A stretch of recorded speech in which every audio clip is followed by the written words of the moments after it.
Bonjour Jean-Yves Berton. Bonjour Linda Labidi. Merci de nous accorder cette interview pour BioBoss.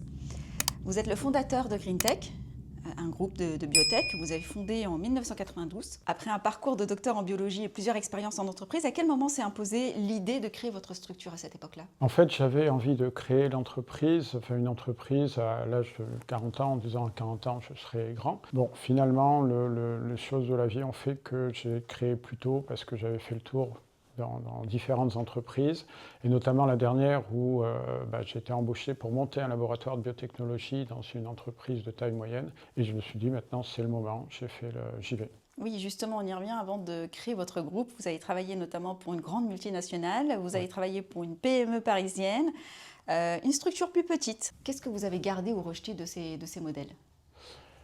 En fait, dans les grandes entreprises, on va dire, c'est connu, c'est très bien structuré, peut-être trop bien structuré d'ailleurs, parce que quand on est chercheur, on a des idées, on a envie que ça avance, on propose des sujets, et puis ça remonte, on ne sait pas où ça monte. En tout cas, ça ne descend pas, et on n'a pas les réponses exactes, et on n'a pas même de réponses tout court pour développer les choses. Donc ça, c'est la première chose, et ça veut dire qu'il faut être à l'écoute, voilà ce que j'en ai déduit.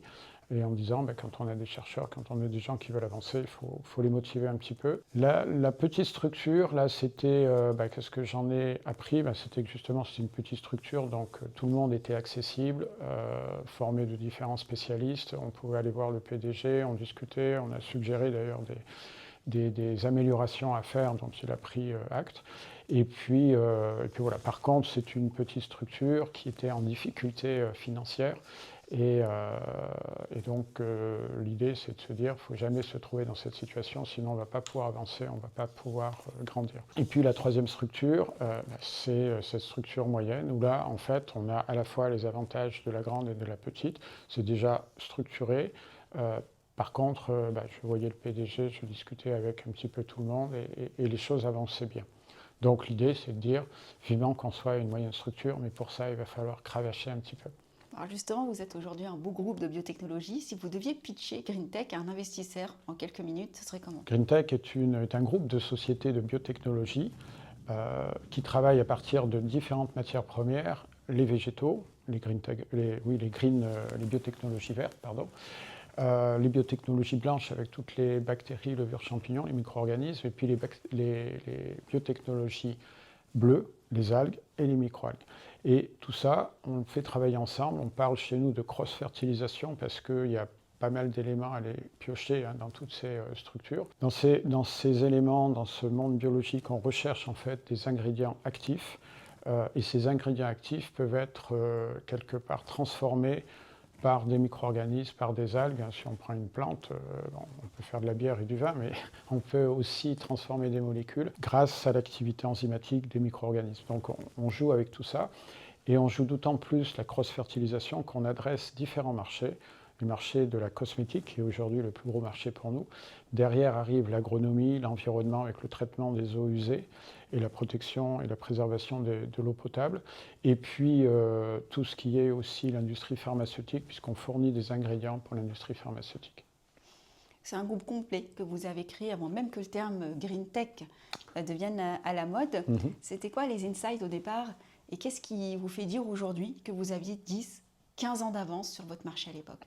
Alors, les végétaux, les biotechnologies d'une façon générale n'étaient pas très développées. Un magazine avait sorti un dossier en 93. Je rappelle qu'on a été créé en 92, octobre 92. Et a sorti un dossier, il y avait 13 entreprises de biotechnologie qu'il citait en France, dont GreenTech. Tout ça pour dire qu'il n'y avait pas grand-chose à se mettre sous la dent. Et aujourd'hui, ça serait 4000 entreprises ou plus, je ne sais pas exactement le nombre, mais enfin c'est très important. Ça, c'est une première chose. La deuxième, c'est l'utilisation du végétal. Il y avait très peu de végétaux. Si je prends la cosmétique, c'était surtout issu du monde animal. Et donc, le végétal était nouveau. Et nous, on est arrivé avec un langage nouveau en disant ce que vous trouvez et qui maintenant, parce que je rappelle aussi qu'on était en pleine période de vache folle ou sur la fin de la vache folle, donc la cosmétique a dit stop. On n'utilise plus du tout les animaux. Et nous, on arrivait avec du végétal. Donc, bon, il y avait Yves Rocher, hein, tout le monde connaît. Mais à part Yves Rocher, il n'y a personne qui s'intéressait au végétal. Donc, nous, on est arrivé et nos concurrents ne connaissaient pas le végétal. Bon, si on avait été plus gros, on aurait été plus vite. Mais en tout cas, on nous a écoutés et c'est pas mal. Et des gens nous ont fait confiance. Et vous arrivez avec une promesse qui est produire sans détruire. Comment ça se traduit au quotidien et comment vous développez des filiales qui soient durables dans une dizaine de pays aujourd'hui? Alors, toutes ces filières, en fait, on a démarré, quand on fait de la recherche, on publie, on participe à des congrès, on présente, et donc tout ça, ça forme un réseau, on connaît plein de gens dans le monde entier. Et quand on est arrivé en disant, voilà, les biotechnologies, on va améliorer les espèces végétales, on va développer de nouveaux ingrédients actifs à partir du végétal, on nous a demandé des plantes qu'on ne connaissait pas, dans des pays qu'on connaissait très peu, juste de nom. Et grâce à ce réseau de chercheurs, on a pu développer un réseau de producteurs ou de fournisseurs de plantes dont on avait besoin pour développer ces ingrédients. Et donc tout ça, eh ben, ça s'est développé.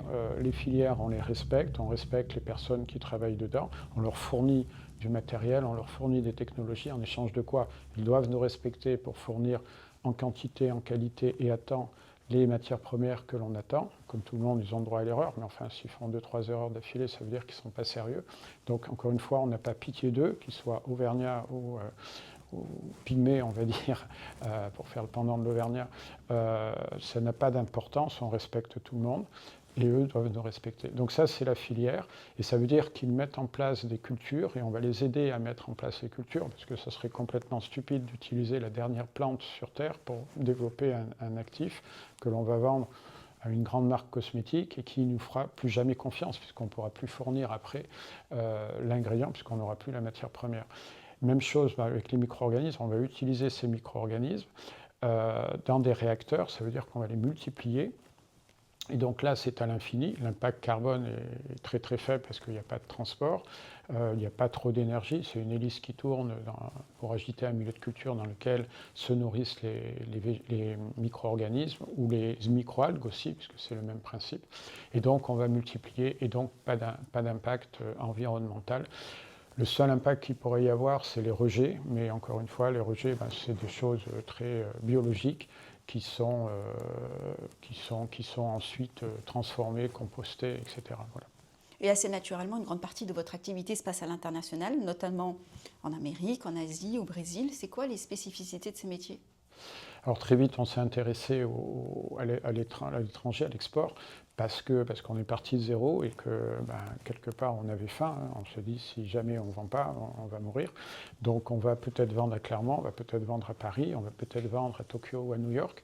En tout cas, il faut se bouger et donc on s'est tourné, le deuxième client ou le troisième était suisse, puis après il est devenu américain, enfin un autre, le suivant était américain. On s'est très vite tourné vers l'international et on s'est rendu compte que d'une façon générale, tout le monde raisonne de la même façon, c'est-à-dire qu'il y a une production, ils ont besoin de produits pour transformer, faire les produits finis et vendre. Après, des fois, l'approche est un petit peu différente, ça peut aller très vite dans un pays, ça peut aller moins vite dans l'autre. Tout dépend aussi de la taille de l'entreprise à laquelle on s'adresse. Mais le Brésil, par exemple, où là on a une usine, donc on connaît bien le Brésil où on a une usine est un peuple qui réagit très très vite aux bonnes comme aux mauvaises nouvelles. C'est-à-dire que dès qu'il y a l'inflation qui grimpe, dès qu'il y a un petit mouvement un peu inquiétant, ils arrêtent tout. Ils arrêtent d'acheter la télé, ils arrêtent d'acheter la voiture, ils continuent un peu la cosmétique, et tant mieux, mais voilà, ils changent très très vite. Et dès que ça redémarre, ils sortent la carte de crédit et ils vont très très vite. Donc à nous de nous adapter, à nous puis, généralement les cycles, il y a toujours des cycles au Brésil de croissance et de décroissance, ça dure depuis des dizaines d'années. Donc à nous encore une fois de connaître ça et de s'adapter. En Asie, on connaît l'Asie et la force de l'Asie. Hein. Déjà, ils sont très nombreux si on parle de la Chine. Sur le norme, forcément, il y a des gens qui sont aussi compétents que nous et qui peuvent aller très vite. Donc on travaille avec eux, on a des grandes marques cosmétiques chinoises par exemple, qui viennent chez nous pour travailler. On leur dévoile certains aspects, mais on ne dévoile pas tout. Et en tout cas, pour tout ce qui est l'agronomie et l'environnement, où là on fournit des micro-organismes vivants, on ne travaille pas avec ce genre de pays, on va travailler avec d'autres pays pour être tranquille. C'est quoi les indicateurs que vous suivez au quotidien pour piloter un groupe de cette envergure? Alors, il y a plusieurs choses. Nous, on est très proximité client. C'est très important d'être proche des clients. Moi, je me déplace beaucoup. Je vais de Clermont-Ferrand, je vais à Paris souvent ou dans d'autres régions françaises. Je vais aussi beaucoup à l'étranger. Et aux équipes commerciales et même recherche, je demande beaucoup de collaboration, de proximité pour travailler, pour rencontrer les gens, et ça, c'est très important. Donc ça, c'est déjà un premier critère.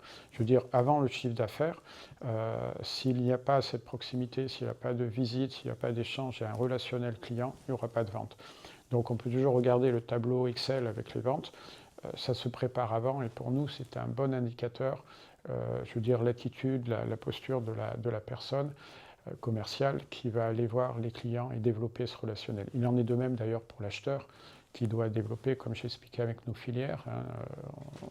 On considère les clients et les fournisseurs comme étant à peu près égaux en termes de sources d'intérêt pour nous, parce que sans bons ingrédients, sans bonnes matières premières, on ne fait pas des bons ingrédients, et sans bons ingrédients, on ne fait pas des bons produits cosmétiques ou des produits agronomiques.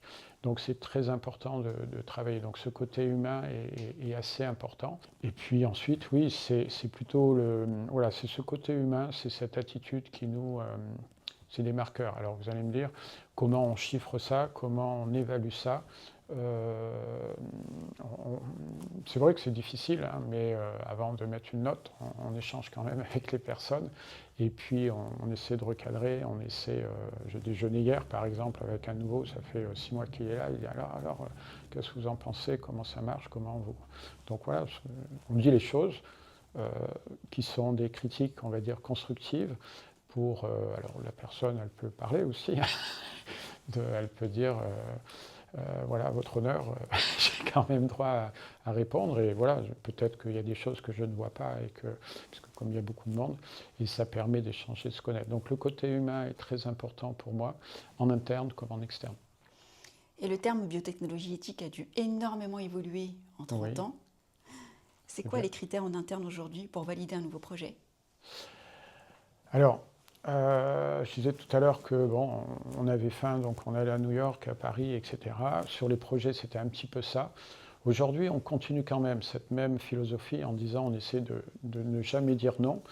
Alors, venant de Clermont, on peut toujours nous demander de faire des pneus. Hein. Bon, on ne fera pas de pneus, par contre, on connaît un peu les gens de Michelin, donc on pourra peut-être avoir des prix et les revendre. Mais donc voilà, ce que je veux dire, c'est qu'il y a des limites quand même. Tout ce qui touche à la biologie, quelque part, on n'a pas trop de limites parce qu'on connaît bien la fermentation, on connaît bien l'extraction, les purifications d'actifs. Donc on sait faire, et on a si ce n'est pas le catalogue de fournisseurs d'ingrédients le plus complet. Et les gens viennent nous voir. Alors forcément, on a 5-6 000 références, ils vont nous demander la 6 001e, parce qu'ils ont lu dans un livre, ils ont lu quelque part, on dit tiens, vous ne savez pas faire ça. Si, pas de problème, on sait faire ça. On est arrivé d'ailleurs en pharmacie de la même façon, en disant on est en cosmétique, on fait de l'extraction végétale, et des labos pharmaceutiques nous ont contactés en disant tiens, est-ce que vous savez faire tel extrait? Extrait végétal, a priori oui. Donc on l'a fait, ils étaient satisfaits. Après, vous imaginez que l'industrie pharmaceutique a d'autres contraintes que l'industrie cosmétique, donc c'est un peu plus de rigueur. Mais ça, c'est bien, parce que ça nous tire vers le haut. Ça nous permet d'avoir un système qualité qui est au top au niveau cosmétique, et qui est aussi reconnu par l'ANSM, l'agence, l'autorité pharmaceutique en France. Et donc, ce que je veux dire, c'est qu'en travaillant une matière et une autre matière, etc., et d'aller dans une activité et une autre, ça nous permet de développer notre expertise et d'être beaucoup plus pertinent sur tous les marchés qu'on s'adresse, parce qu'on développe justement cette cross-fertilisation et on essaie d'en tirer le mieux. Est-ce que vous avez... au mieux. Est-ce que vous avez un exemple concret où la solution GreenTech a été significative pour un client, en l'aidant notamment à réduire son impact sur l'environnement, tout en améliorant sa performance business? Si on parle d'environnement, je peux sortir un peu de la cosmétique et parler de l'environnement. Par exemple, on travaille avec un pays africain, avec la Côte d'Ivoire, Abidjan pour ne pas le citer. La baie de Cocody, c'est la grande baie qui se trouve à Abidjan, c'est le cœur d'Abidjan, et c'est d'autant plus le cœur qu'il y a une zone résidentielle où habite le président. Et puis, de l'autre côté, il y a toute une zone qui est en train de s'aménager pour devenir un lieu de détente, un lieu de loisirs, avec des restaurants, avec des promenades, etc. Sauf que la lagune reçoit tous les effluents d'Abidjan. Ça avait été mis en place au temps des Français, donc autant dire une éternité. Et ce n'était pas la même population. Je veux dire, il y avait 300 000 ou 500 000 personnes. Aujourd'hui, il y en a 4-5 millions, enfin 3-4 millions. Et donc tous ces rejets vont là. Donc ça sent très mauvais. On ne voit pas le fond, on voit que la surface. Et quand on est arrivé, on est voilà, si vous pouvez faire quelque chose. Donc on a eu un premier contrat pour faire un essai, ça a bien fonctionné. On a fait un deuxième contrat plus important, un troisième maintenant. Et ça ne sent plus mauvais. Il y a on voit les poissons, donc ça ne tue pas la faune, la flore, etc. Et les gens qui vivent autour, beaucoup consomment les poissons. Donc autant imaginer qu'avant, les poissons avaient un drôle de goût, avec des risques de toxicité. Aujourd'hui, bon, ils peuvent manger les poissons en toute quiétude, et c'est très bien. Et puis même les vapeurs de sulfure, c'est pas très bon non plus à respirer. Enfin voilà. Donc on est très satisfait parce que ça devient une zone de développement économique, touristique. Il y a cet aspect sanitaire, il y a cet aspect plaisir, bien-être. Et nous sommes donc très, très satisfaits et l'État ivoirien est très satisfait aussi, donc ça nous va bien. Mais on a plein d'histoires comme ça avec des marques cosmétiques où on a fait des choses oui, assez spectaculaires. GreenTech, c'est un groupe qui est très B2B. Comment vous travaillez votre marque employeur et votre visibilité dans ce contexte? Alors GreenTech a développé beaucoup de valeurs dès le départ. On a développé certaines valeurs. On peut penser à les filières qu'on met en place et que l'on respecte. Donc ça, c'est ce côté humain, encore une fois, qui est très important pour nous. Des valeurs d'équité et de respect mutuel. Donc on respecte les gens qui sont à l'intérieur de chez nous. On a fait des choses assez... par exemple, on n'a pas de délégué de personnel. Bon, maintenant, on est nombreux, donc on passe sur un comité d'entreprise, mais on avait déjà créé le comité d'entreprise à 15-20 personnes. On avait déjà un comité d'entreprise où intervenaient, à l'époque, on devait être 25, oui, entre 15 et 25, et il y avait 16 délégués, quelque part, qui travaillaient sur différents sujets et qui apprenaient, en fait, qui partageaient avec moi je vais dire des inquiétudes, mais en tout cas des problèmes, et en disant on va résoudre les problèmes, voilà, tac, tac. Chacun travaillait à la fois sur son temps personnel et son temps public. On fait des fêtes aussi chez GreenTech, on fait du sport, voilà, et GreenTech aide les gens, aide pour tout ce qui est familial, tout, enfin voilà, on a fait beaucoup de choses avec les restaurants d'entreprise, avec des aspects qui étaient borderline au niveau de la loi, mais dans l'intérêt du salarié. Quelquefois, la loi n'est pas toujours là pour protéger les salariés. Et on travaillait d'ailleurs à l'époque avec l'inspection du travail, qui nous montrait en exemple. Donc tout ça fait que effectivement la marque employeur est forte dans cet aspect-là interne et dans l'aspect produit, puisque tous les gens qui travaillent chez nous travaillent sur des intérêts collectifs, le bien-être avec la cosmétique, la santé avec la pharmacie. Et donc on travaille en pharmacie avec le microbiote, et ce microbiote en fait va agir pour différentes thérapies, que ce soit celui du cerveau, celui de l'intestin, mais celui du poumon aussi. Donc on fait avec le milieu naturel, voilà, tout ce qui se trouve dans l'intestin. On va sélectionner des souches qui vont avoir des actions, donc ça rentre dans des compléments alimentaires. Mais on a aussi l'agronomie avec des produits sains qui sont cultivés par des agriculteurs qui ne subissent pas la toxicité des pesticides, par exemple. Et ils vont travailler leur sol, et le sol va devenir beaucoup plus riche, beaucoup plus fertile, stabilisé, avec une meilleure structure. Donc ça, c'est du durable. Même chose sur l'environnement, avec le traitement donc, des eaux usées, du compostage de déchets ménagers, de déchets verts, qui vont donner derrière soit de l'arrosage avec des eaux grises, et donc préservation de l'eau potable, ou soit le compostage qui va donner des matières organiques. On travaille avec le Moyen-Orient et comme vous savez, le sable est plutôt sablonneux, donc on est loin de la terre de la Limagne ou même de la Bosse.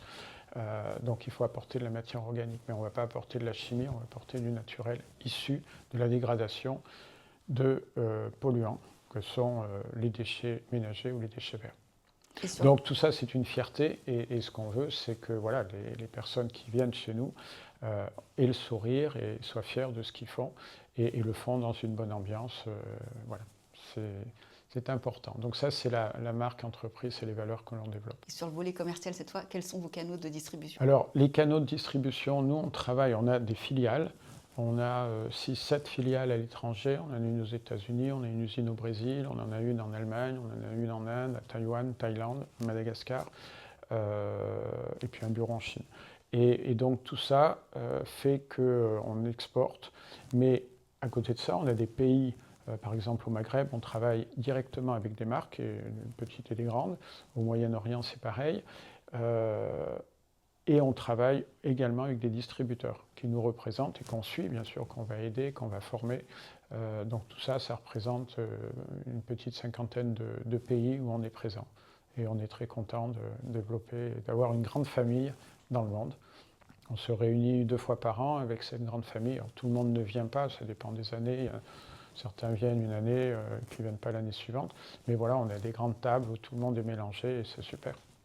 J'imagine que vous avez des collaborations avec des grands groupes, mais aussi des startups deep tech. Oui, oui, on travaille beaucoup avec les grands groupes, mais on ne s'est jamais réellement focalisé sur les grands groupes. On aurait pu dire, voilà, on va aller travailler absolument, si je parle de la cosmétique, avec le numéro 1 mondial, avec L'Oréal.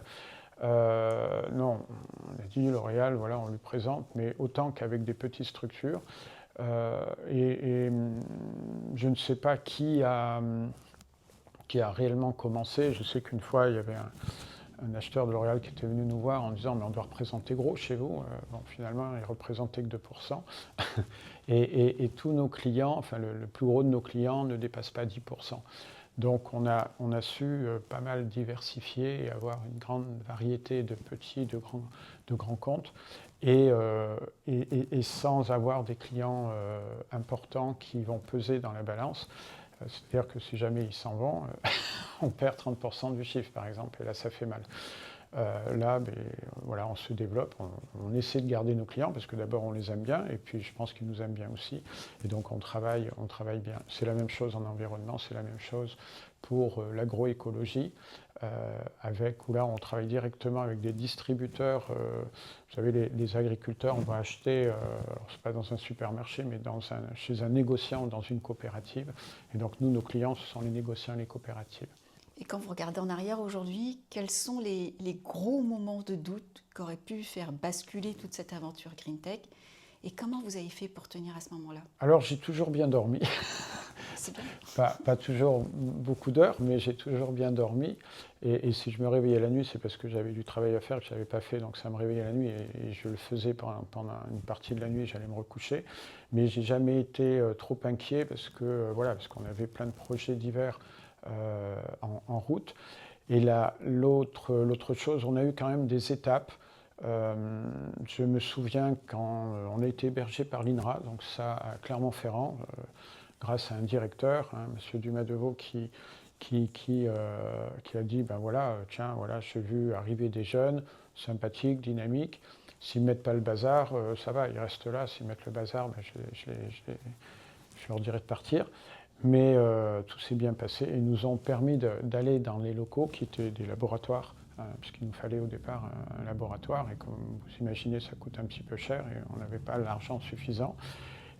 Et on était au début des biotechnologies, donc il fallait quand même que les banquiers et tous ces gens-là aient confiance dans ce qu'on allait faire. Il est à noter, je fais juste une parenthèse, c'est que la région Auvergne, tout de suite a adhéré un peu au projet et a aidé de différentes manières, soit en donnant des conseils, soit en présentant des personnes, soit aussi financièrement. Alors c'était c'était pas des grosses sommes, mais ça nous a permis quand même d'avancer et d'exister, parce qu'ils ont tout de suite compris l'intérêt des biotechnologies.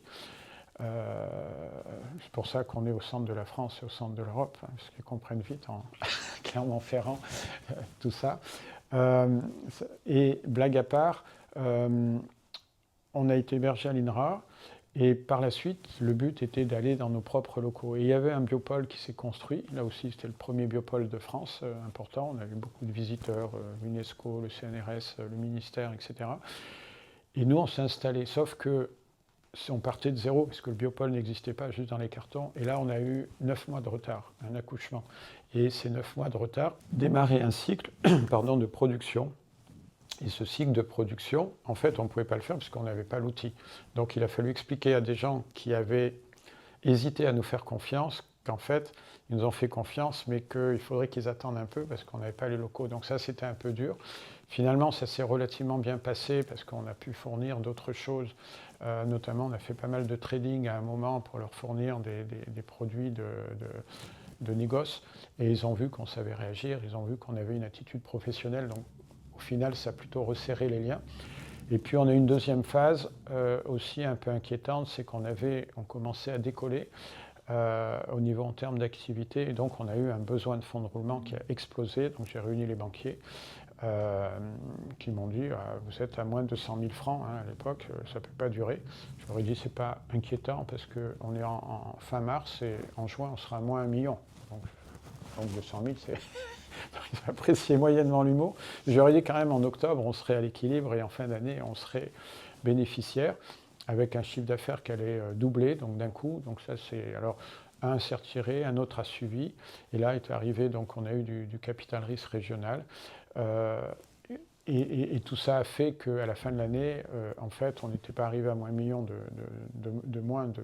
trous de trésorerie, ni au chiffre d'affaires que j'avais donné, mais beaucoup plus, c'est-à-dire presque 3 fois plus exactement de chiffre d'affaires. Donc ça crée des liens avec les banquiers et voilà, on a pu... C'est certain. Votre parcours est très inspirant. Si vous deviez résumer en 3 compétences clés, allez, le kit de survie pour l'entrepreneur scientifique qui veut se lancer et suivre votre voie, ce serait quoi? Si on parle de... Forcément, moi j'ai un doctorat de biologie, donc je suis scientifique. Pour créer cette société, il faut être scientifique pour comprendre en gros ce qu'on fait. Et quelquefois, le scientifique manque un peu d'humilité. Donc je dirais il y a l'humilité avec l'écoute du marché, l'écoute de l'interlocuteur, du client, parce que voilà, on a des solutions, on a des idées, mais il faut que ces idées et ces solutions donnent des produits qui répondent au marché. Donc il faut écouter le marché. Et si je prends l'exemple de la cosmétique, quand on s'est lancé en cosmétique, on ne connaissait absolument pas, on connaissait des marques comme tout le monde, hein, mais on ne connaissait absolument pas le monde cosmétique. Des personnes sont venues nous voir, des distributeurs, en disant restez dans votre labo et moi je vais vendre vos produits. Je ne viens pas dans votre labo, venez pas dans le commerce, vous n'y connaissez rien. Et j'ai toujours refusé parce que c'était important d'aller justement à la rencontre des clients pour écouter leurs attentes et qu'est-ce qu'ils voulaient. Et donc, en allant les voir, on a pu échanger. Déjà vous vous présentez, vous dites voilà, j'ai mon doctorat, je connais la biologie, je sais faire ci ou ça, et voilà le type de produit qu'on a déjà préparé. Forcément, ça ne correspond pas à ce qui est attendu par le client, donc qui lui va poser les questions et on a 15 secondes pour lui répondre oui, je peux le faire, etc. Et donc, une fois qu'on a, donc c'est l'humilité de dire voilà, je vous écoute, et après, c'est la réactivité, c'est-à-dire que le client, il sait, il a compris qu'on savait pas qu'on savait le faire, mais qu'on ne l'avait pas encore fait. Et donc là, on va lui dire, s'il n'y a pas de problème, je vous le fais, laissez-moi 3 mois et je vais vous faire le produit. Et donc là, c'est l'engagement. Donc il faut être engagé. Et tant qu'on n'a pas fini le produit, c'est comme si on n'avait pas travaillé. Donc ça, c'est l'engagement. Et puis la dernière, c'est justement le travail. C'est que ça ne vient pas tout seul et il faut bosser. Et une entreprise, il faut toujours bosser. Quand on était il y a 30 ans, je me disais, voilà, quand on aura franchi tel seuil, ça ira mieux, ça va être plus cool. En fait, c'est pas vrai. Donc, il faut le savoir. Ça continue. Alors après, on a d'autres satisfactions, hein, bien entendu. On n'est pas les plus malheureux du monde. Mais enfin, bon, il faut, encore une fois, s'engager, bosser. On entraîne la famille, hein, qui ne nous voit pas toujours. Enfin bref, voilà.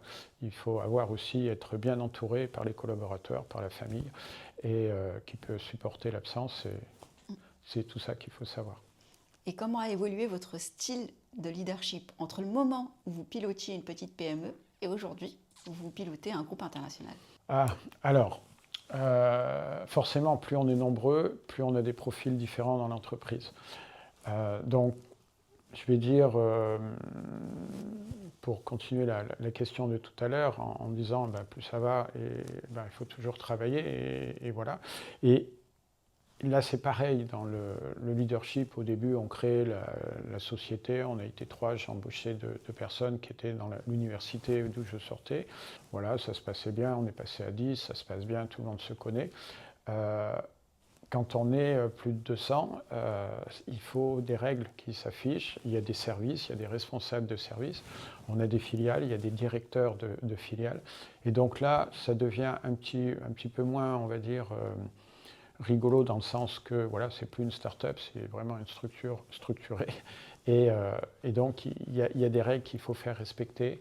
Alors, ça n'empêche pas de rester humain et de comprendre toutes les personnes, mais à 200 et avec différents pays, enfin plus de 200 et différents pays, forcément, il y a plein de cultures, il y a plein de caractères. Et tout ça, il faut le respecter. Mais deuxièmement, ces personnes-là doivent rentrer un peu dans le moule, ne doivent pas nous faire changer de cap, ne doivent pas nous changer aussi les engagements qu'on a pu avoir et les valeurs qu'on a. Donc voilà, il y a des choses à recadrer quelquefois. De quoi vous êtes le plus fier aujourd'hui en tant que dirigeant? Déjà d'être toujours là au bout de 33 ans, c'est déjà pas mal, parce que c'est vrai que au début on se dit, bon, dans une semaine je ne sais pas si je serai là. Bon, aujourd'hui on se dit ça va durer un peu plus longtemps. Le seul souci, c'est qu'aujourd'hui, si on tombe, on va tomber de plus haut, donc ça va faire plus mal. Donc je parlais d'humilité tout à l'heure, il faut encore rester humble. N'importe quelle structure, quand on voit, si je prends l'exemple, je suis devant une caméra, quand on voit Kodak, on se dit, on n'aurait jamais imaginé que Kodak s'arrête, et Kodak s'est arrêté. Donc il faut rester, il faut rester humble. Et donc, premièrement, on est encore là, nos clients nous aiment, on se développe. Chez GreenTech, je pense que ça se passe bien avec toutes les équipes. Et puis encore une fois, on a, au tout début de GreenTech, j'ai dit, c'est les applications des biotechnologies dans les domaines agronomique, ma dernière entreprise était agronomique, pharmaceutique, parce que bon, c'est noble, environnemental, et puis allez, cosmétique, parce que bon, pourquoi pas. C'était vraiment, on va dire, la dernière roue de la charrette, et au final, c'est elle qui nous a permis de nous développer. Mais aujourd'hui, on est dans tous ces secteurs, donc 30 ans plus tard, finalement, à travers des rachats extérieurs, à travers de la croissance, à travers des opportunités qu'on a pu avoir, on fait tout ça, et tous ces produits forment un cercle vertueux. C'est-à-dire qu'on va produire, grâce à notre agroécologie, on va produire de la matière première qui va être des matières premières saines, avec du durable, d'un sol durable. On ne va pas épuiser le sol, parce qu'il y a beaucoup de vie dans le sol, et donc nous, on va nourrir cette vie. Et puis, on passe à la production d'ingrédients. On a fait aussi, je parlais de compléments alimentaires tout à l'heure, c'est des compléments alimentaires également. On est dans le food et le feed aussi un petit peu, donc l'alimentation humaine et l'alimentation animale. Si on mange bien, on est en bonne santé. On travaille la pharmacie également à travers le microbiote, à travers des extraits végétaux. Si on mange bien, si on est en bonne santé, on est pas mal en apparence. Donc, la cosmétique et le bien-être. Et puis, tout ça fait qu'il y a des déchets. Et donc là, on rejoint l'environnement avec les effluents, avec le compostage et déchets ménagers qu'on va traiter, les déchets verts. Et on revient à l'agriculture avec de l'irrigation et cette eau grise qu'on a produite en traitant les eaux usées et en produisant aussi de la matière organique qui va retourner dans les champs et produire à nouveau de la matière première, etc. Donc tout ça dans encore une fois, un univers particulier de fertilisation croisée, mais aussi durable, éthique, et voilà, et on pense au futur. On n'a pas encore parlé d'IA. Quelle place tient l'intelligence artificielle dans vos métiers et comment vont évoluer vos métiers justement d'ici 10-15 ans? Alors, l'IA, c'est important pour nous parce que au départ, on essayait de structurer. On n'a pas eu beaucoup de turnover jusqu'à la fameuse guerre du Covid, où là, après, je crois que c'est toutes les entreprises, un peu la même chose. Il y a des gens qui ont dit, bon, on peut peut-être pas aller voir ailleurs. Et donc là, il y a eu un peu de savoir-faire de perdu, il y a eu un petit peu d'historique de perdu. Et alors, on avait des cahiers, tout est mis, mais bon, c'était plus ou moins structuré. Donc cette IA est là pour ne pas perdre l'information, est là pour analyser les informations qu'on peut récolter en extérieur, on a beaucoup de collaborations scientifiques, beaucoup de collaborations industrielles aussi, et donc analyser toutes ces données pour développer de nouveaux résultats, et ces résultats vont incrémenter les autres données qu'on va rentrer, et tout ça fait. Donc c'est très important l'IA, et c'est quelque chose sur lequel on agit actuellement de façon importante. Dernière question, vos projets et perspectives d'avenir pour GreenTech? GreenTech, alors aujourd'hui, oui, il se pose après 30 ans, je dis tiens, il va peut-être souffler un peu. Et bon, je suis encore jeune, hein, enfin je pense, et donc il y en a pour un petit moment encore, mais petit à petit, bon, j'ai des enfants qui sont en âge de travailler déjà, et ma fille travaille déjà dans l'entreprise, mon fils aîné travaille physiquement dans l'entreprise, mais avec sa propre structure. Je fais noter qu'il paye le loyer quand même, mais voilà, il travaille avec sa structure. Tout ça fait que c'est l'expérience qu'ils sont en train d'acquérir, et cette expérience est faite pour, à un moment, dire voilà, je reprends ou je ne reprends pas. Après, on verra, il y a plusieurs solutions, hein. Je rencontre pas mal de chefs d'entreprise qui, en gros, à mon âge ou un peu plus âgés, qui ont des enfants qui ont repris, donc j'interroge l'enfant généralement que je connais, soit une fille, soit un garçon, une fille, soit puis aussi le chef d'entreprise. Et puis à chaque fois, je pose la question, alors comment tu as fait, comment ça se passe, etc. Parce que c'est important d'avoir toute cette information pour dire ça c'est bien, il faudrait essayer de faire ça. Mais bien entendu, ça dépend des structures, ça dépend des caractères des personnes, etc. Soit une reprise par les enfants, hein, la continuité, soit on met un directeur et puis bon, ils seront actionnaires, voilà, ou soit on vend. Enfin voilà, il n'y a pas de... Aujourd'hui, la préférence va à la poursuite de l'activité pour les enfants, mais c'est important. Je ne veux pas m'arc-bouter en disant je suis le meilleur, il faut que je garde ça, sinon ça ne marchera pas sans moi, parce que bon, un jour je ne serai plus là, donc il faut là aussi rester humble. Et puis aussi, forcer les enfants à le faire, soit ça les intéresse, soit ça n'intéresse pas. Et si ça n'intéresse pas, ce n'est pas la peine d'y aller, parce que, encore une fois, c'est une entreprise qui commence à compter un peu en nombre de salariés, on est redevable, hein, et on ne peut pas les laisser choir comme ça, donc il faut qu'il y ait une perspective pour eux également. Et puis soit ils sont compétents ou pas compétents, c'est encore... donc voilà, il y a tout ça qui joue. Pour l'instant, je pense qu'ils ont les bons profils, ils ont les têtes bien faites, et puis ils ont l'énergie, donc c'est bien. Merci beaucoup Jean-Yves Berton pour ce moment de partage et de vous être livré à BioBoss. Merci Linda Nabil.